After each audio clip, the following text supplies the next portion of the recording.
In this season on the Big Talk YouTube channel, I am going to be showcasing the 9 speakers who performed at the Big Talk Academy's virtual showcase. These 9 speakers are so incredible and they all have very powerful, unique stories to tell. And I hope you will tune in for the entire season.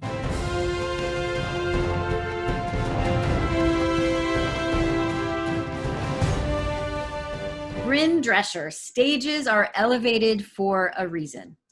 Bryn Drescher is an expert in transformational speaking and facilitation. She has been using her unique brand of electric energy, humor, and insight to empower audiences and individuals to move toward their dreams and goals despite the obstacles in their path. Bryn is also skilled in mental conditioning for athletes and entrepreneurs. Her virtual and in-person coaching sessions free her clients from their self-imposed limitations and harness their full power for their support, for their sport, business, or their career. In recent years, Bryn has applied her talents to facilitating diversity and inclusion conversations and curriculum for nonprofits, corporations, and in the fields of education and sports. Bryn Drescher, everybody, stages are elevated for a reason. All worlds a stage. When Shakespeare wrote these words some 400 years ago, I don't think he could have known how true his words would be in this day and age. Everywhere you look, there's a phone, camera, microphone, and social media platform ready to elevate your great and not so greatest moments to legendary or infamous status. So it begs the question, how does one take the stage responsibly?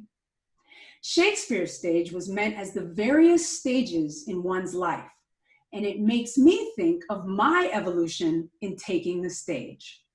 I was a precocious kid, craving and demanding attention anywhere and everywhere I could get it. You see, I figured out pretty quickly that entertaining people felt good. Not only that, but it gave me a sense of value, worth, and it even made me feel in control, powerful.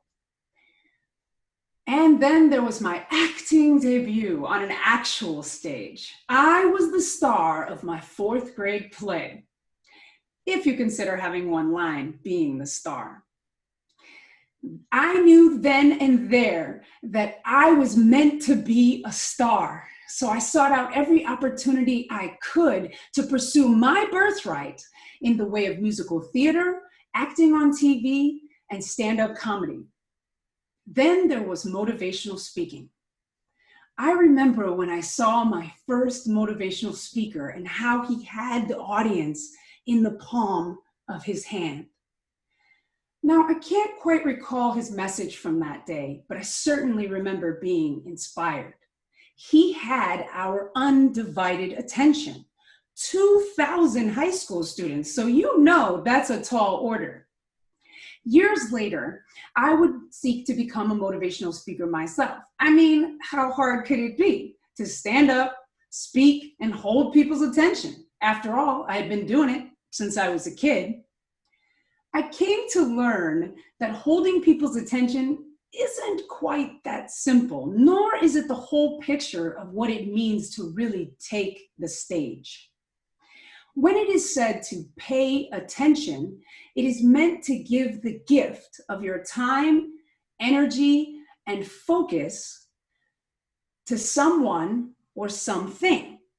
The idea of attention as a gift is reinforced by entrepreneur and influencer Gary Vee when he says, attention is the most valuable asset. That is very true today with all the noise and endless content to consume everywhere. In fact, the attention span of people has dropped to 8 seconds from 12 since the year 2000. That means that the goldfish has got us beat, y'all. Therefore, there has never been a more important time to view attention as a gift and an asset. Once you have it, you can cherish it and appreciate it, or you can squander it. We have seen examples of both when it comes to how people are using their platforms. Stages have even expanded from just being a raised platform to how I'm speaking to you now through a digital device, all the way down to a simple conversation. In any of these instances, it is important to view it as an exchange of the commodity of the audience's time, presence, and focus for the speaker's message or big idea. When on an actual stage, there is a heightened level of visibility, and in turn, it raises in the minds of your audience your importance, credibility, power, and attractiveness. Okay, enough fishing for compliments. Seriously though, there are stages to taking the stage. And the biggest cue for this lies in the stairs. Yes, that's right, the steps you take right before you step onto the dais. They are there to remind you, before you go on, begin to speak, or are introduced, that this is bigger than you, not just about you. So step up. But step up in what?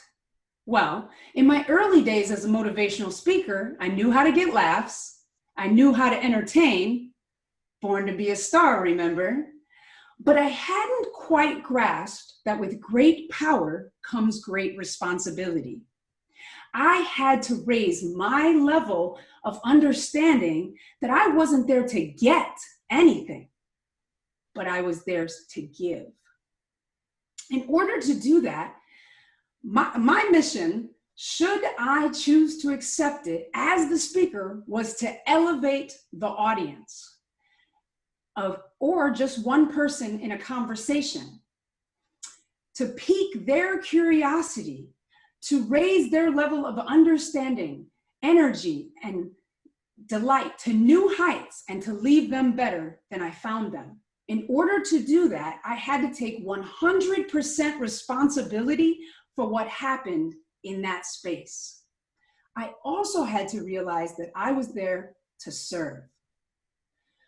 But I also had to feel deserving of being in that role first.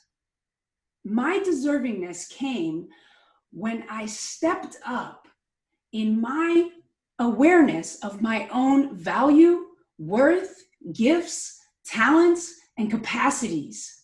This made them all accessible and available so I could serve the audience at a greater level. I also had to raise my consciousness to a place where the audience called themselves to a higher plane as well. Sure, as a speaker, there are many things to consider: tone, pacing, context, where I stand, how I say something.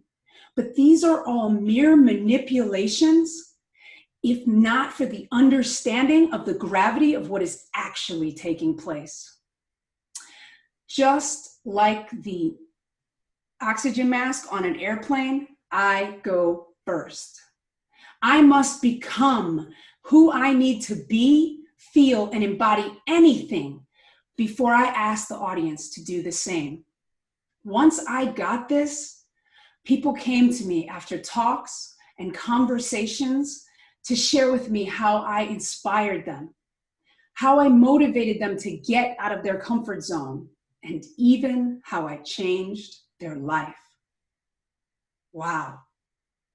Talk about responsibility. And not once was it about my amazing star performance.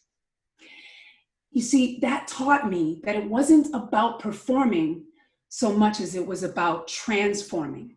Once I understood that I was helping the audience to uncover things about themselves by laying myself bare at the throne of their attention, I became more effective and powerful as a speaker. Whether you are speaking to an entire stadium or just one, your message is never more important than the people who will hear, see, consume, or assimilate it. This means your example speaks volumes as you are on that stage, delivering your talk through a digital device or speaking to just one person. You must fully embrace and feel deserving of the opportunity, so much so that you cherish it and the message you are delivering, so that to ensure that it lands in the hearts and minds of your audience. By evolving through the stages of taking the stage and realizing that we are the vessels through which the inspiration, big idea is coming through, and reminding ourselves to step up in all ways internally so we can take that stage and make it the perfect opportunity to not only leave the audience better than we found them, then we as speakers are better for it as well. Thank you. If you are interested in speaking at the virtual showcase like these incredible speakers, go to thebigtalkacademy.com and get on the wait list. This 12-week certification program culminates in a virtual showcase for TEDx producers, conference organizers, podcasters, producers, and you will be featured on my YouTube channel. If you haven't yet subscribed, go ahead and hit that subscription button and notification bell so you get access to my most recent video. And I love when you make notes in the comments, and I will always respond. Big love.